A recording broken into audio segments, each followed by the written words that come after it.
module répond principalement à la question de savoir comment préparer ce cours suivant les standards du LMD.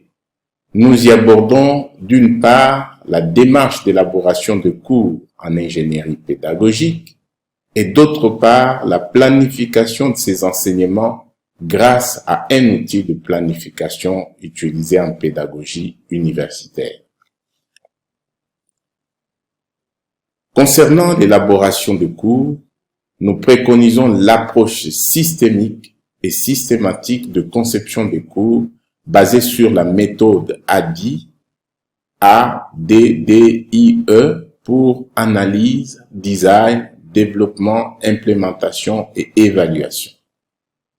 Quant à la planification, nous proposons un outil de planification détaillé d'un cours appelé vulgairement plan de cours et que nous préférons appeler contrat pédagogique à cause du fait que lorsqu'il est partagé avec les apprenants, il constitue un véritable contrat d'engagement entre les deux parties, c'est-à-dire entre le formateur et les apprenants pour la réussite de l'année académique. Deux idées préconçues en pédagogie universitaire. La première idée fausse, bien entendu, est la vision restrictive d'un cours. D'aucuns estiment qu'un cours est tout simplement une succession de chapitres et d'exercices, ce qui est faux. D'autres encore pensent qu'un cours est une succession des écrits sur un support texte ou livre ou encore sur un support électronique, ce qui est encore faux, car nous verrons qu'un cours est un système complexe parfois composé de plusieurs éléments. Et d'autres encore pensent qu'un cours peut être assimilé à un article ou une publication ou une série d'articles, ce qui est encore totalement faux. Au secondaire, préparer un cours passe par divers éléments tels que fiches de préparation, prévision de matière, journal des classes, cahier des résumés, et j'en passe. Je vous vois en train de me dire, eh bien, Monsieur Martin, vous n'allez pas nous demander de préparer le cours comme au secondaire. Vous avez pleinement raison, je vous le concède. Vous n'allez pas préparer le cours comme au secondaire. Mais j'ai envie de vous dire qu'au supérieur, les choses ne sont pas très différentes, dans la mesure où tous ces documents sont contenus dans un seul document que nous appelons plan détaillé du cours ou contrat pédagogique. Nous y reviendrons avec force détail. Une autre idée préconçue, c'est sur la meilleure méthodologie en pédagogie universitaire. Plusieurs prétendent qu'au supérieur, il suffit d'avoir bien préparé son contenu, peu importe la façon dont on va le présenter. C'est absolument faux, car on sait aujourd'hui qu'autant d'étudiants, autant de styles d'apprentissage. Vision systémique d'un cours. Eh bien, un cours doit être perçu comme un système d'enseignement-apprentissage. C'est quoi en fait un système? Parce qu'avant d'être un système d'enseignement-apprentissage, il reste quand même un système. C'est quoi un système? Eh bien, d'une façon simple, un système est un ensemble d'éléments qui concourent tous à un même objectif. Exemple, un système de climatisation, un système de chauffage, et ainsi de suite. Quelle que soit sa complexité, un système, s'il est soumis à un stimulus, doit apporter une réponse. Le stimulus, c'est l'objectif à atteindre. Et la réponse est le résultat du système ou le résultat attendu du système. Pour tout système, il y a toujours un écart entre l'objectif et la réponse. D'où la nécessité d'évaluer les systèmes. Cette notion est très connue, je ne vous apprends rien, en ingénierie en général. Il en est de même des systèmes d'enseignement-apprentissage appelés tout simplement cours ou mieux encore unités d'enseignement. Et ici, on comprend pourquoi justement dans le LMD, nous préférons parler de l'unité d'enseignement parce que ça traduit cette idée justement de système composé de plusieurs éléments. Donc, une unité d'enseignement doit avoir les éléments tels que objectifs de l'unité d'enseignement, les contenus et les calendriers de l'unité d'enseignement, les activités d'apprentissage, les ressources webo et bibliographiques, les modalités d'évaluation et j'en passe. Donc, voilà les détails de ces éléments que je venais de décrire. Et vous comprenez que ce système d'enseignement-apprentissage, au bout d'un certain temps, doit être aussi soumis à l'évaluation. Ça doit être l'évaluation non pas seulement des apprentissages, mais également l'évaluation du système lui-même. Alors, en pratique, le modèle ADDIE, comment vous l'appliquez? Le modèle ADDIE, nous récapitulons pour dire que le modèle ADDIE commence par l'analyse. Et après l'analyse, vous passez à la phase du design ou de conception, en langage simple en français. Après la conception, vous passez au développement. Et après le développement, vous passez à l'implémentation. Et après l'implémentation, vous passez à l'évaluation. Dans le concret, comment ça se passe pour pouvoir concevoir et implémenter le système d'enseignement-apprentissage que nous appelons désormais unité d'enseignement? Dans le concret, je disais, il s'agit, d'analyser les référentiels, les formations, le référentiel des compétences, voulais-je dire, les maquettes de formation et les annuaires des descripteurs. C'est pas pour rien que ces documents ont été produits. Nous les appelons des documents d'orientation curriculaire. Qu'est-ce que vous allez chercher dans le référentiel, dans les maquettes? Vous devez commencer par situer votre cours par rapport au programme. Parce que votre cours, c'est pas un électron libre, eh bien, c'est un atome qui s'inscrit, qui s'incruste dans un grand ensemble. Et donc, si cet élément n'est pas bien défini par rapport à l'ensemble, eh bien, le système ne saura pas bien fonctionner. Donc, il y a les documents curriculaires que vous devez analyser. Après les documents d'orientation curriculaire, vous devez également analyser les documents scientifiques. Et là, je ne vous apprends rien parce que vous êtes des spécialistes de contenu. Les documents scientifiques, ce sont des livres, ce sont des publications scientifiques, ce sont des documents audio, ce sont des documents vidéo, ce sont des documents webo, ainsi de suite. Tous ces documents, ce sont des documents que vous allez essayer de scruter pour pouvoir tirer le meilleur de ce que vous allez mettre dans votre cours. Troisièmement, vous devez également analyser les cibles et les moyens d'apprentissage.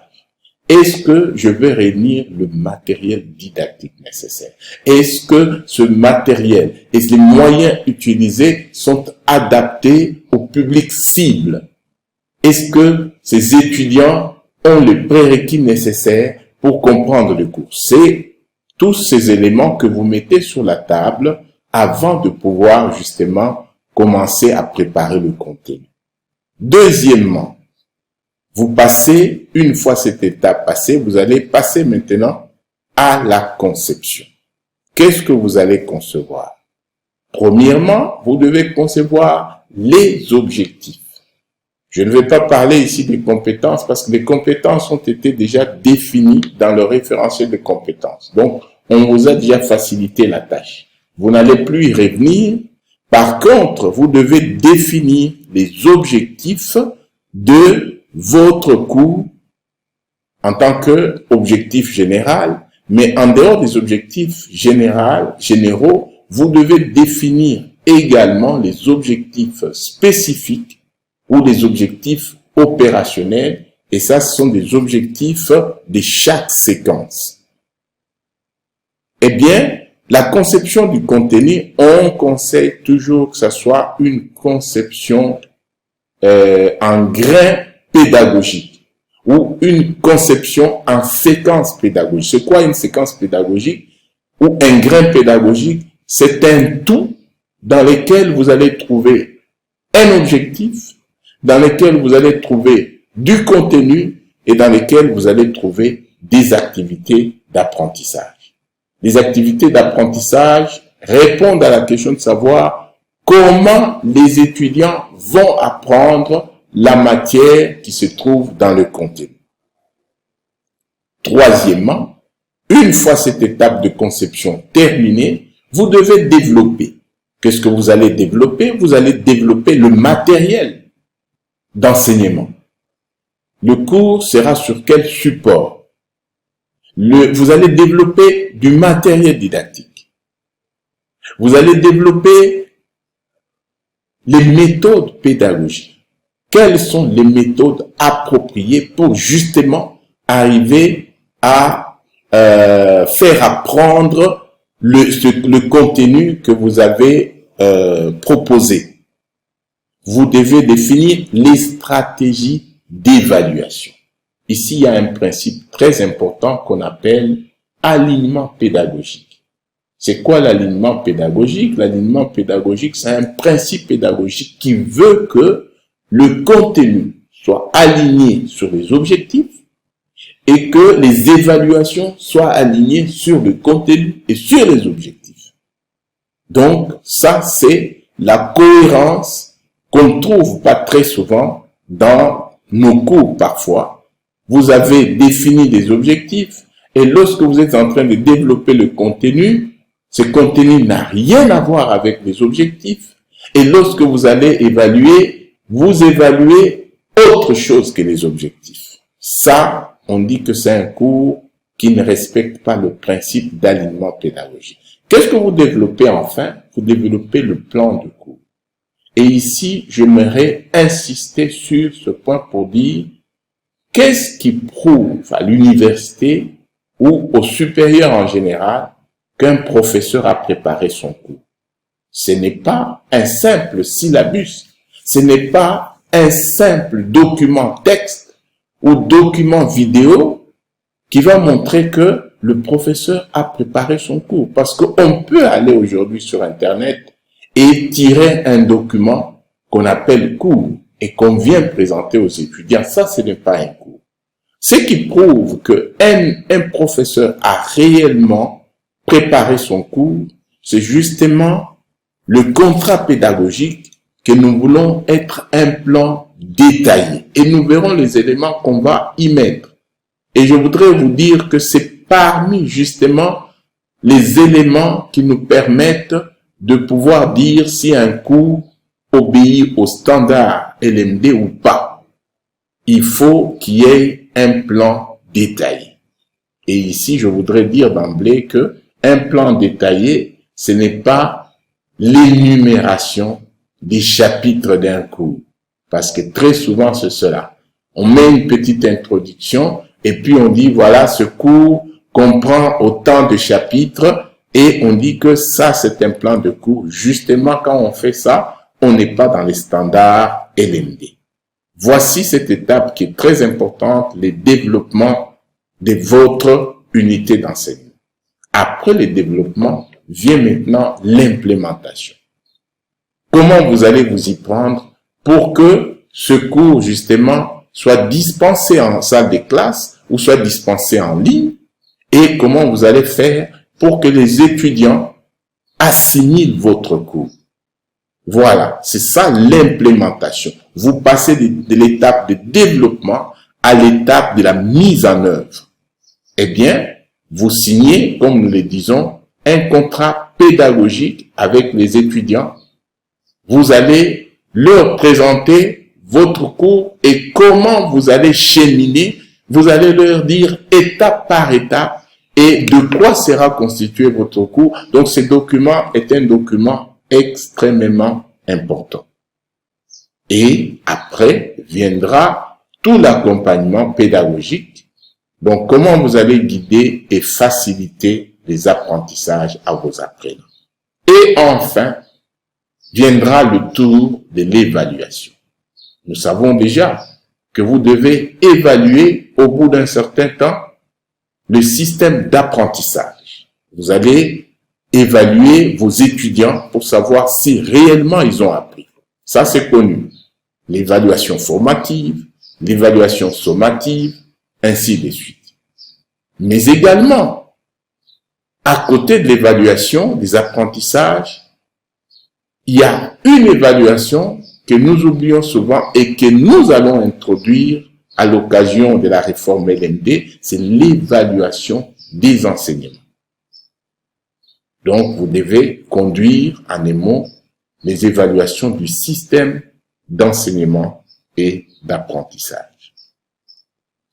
Bref, la préparation d'un cours passe par un questionnement permanent. Vous devez savoir vous poser de bonnes questions. Entre autres, quelle est la compétence visée par ce cours? Quels sont les prérequis exigés? Quels sont les objectifs spécifiques ou opérationnels visés? Il y aura dans une bonne structuration autant d'objectifs pédagogiques ou objectifs spécifiques qu'il y a autant de séquences pédagogiques. On ne trouvera pas de séquences pédagogiques sans objectif. Quatrièmement, quelle est la séquence de contenu pour chaque objectif? Pour chaque objectif opérationnel, quelles sont les activités d'apprentissage à proposer aux apprenants? Il n'y aura plus de cours sans activité d'apprentissage. Le professeur n'a fait que dicter, et à la fin, emballer vos affaires, rentrer à la maison. Qu'est-ce qu'on a appris? Comment peut-on vérifier qu'on a appris? Car enseigner n'est pas la finalité de l'acte pédagogique. La finalité de l'acte pédagogique est par contre l'apprentissage. Donc, tout doit être focalisé sur l'apprentissage. Une autre question qu'on doit se poser, c'est quelles méthodes pédagogiques sont adaptées au contenu et aux apprenants? Tout apprenant n'apprend pas de la même façon. Donc, tels apprenants comprennent tout de suite avec la méthode ex cathedra, alors que d'autres, il faut encore organiser des travaux de groupe, des ateliers de discussion pour qu'ils arrivent à comprendre la matière. D'où la nécessité, justement, de pouvoir trouver de bonnes méthodes. Et vous comprenez la raison d'être de cet atelier. Quelle stratégie et outils d'évaluation pour chaque séquence? Et ainsi de suite, la liste des questions n'est pas exhaustive.